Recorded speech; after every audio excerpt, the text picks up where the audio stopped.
This is the face of somebody who thinks it's okay to tie up a bull,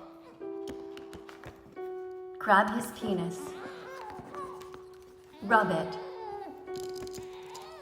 and obtain the sperm. This is the face of somebody who thinks it's okay to then tie up a female cow and force the sperm into her. This is the face of somebody who thinks that bestiality is okay and the rape of innocent animals.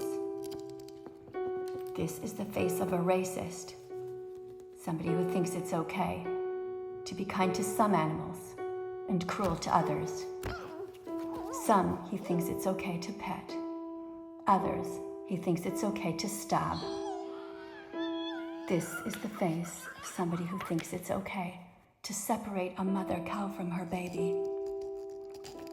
This is the face of somebody who thinks it's okay to kill baby boys just because in the dairy industry they'll never grow up to be able to produce milk. He thinks that the fact that they are born in those bodies is crime enough for them to be murdered and turned into coats and jackets and boots. This is the face of somebody who thinks he's a baby cow. He thinks that he needs to go underneath a cow and suck from her. This is the face of an unstable person.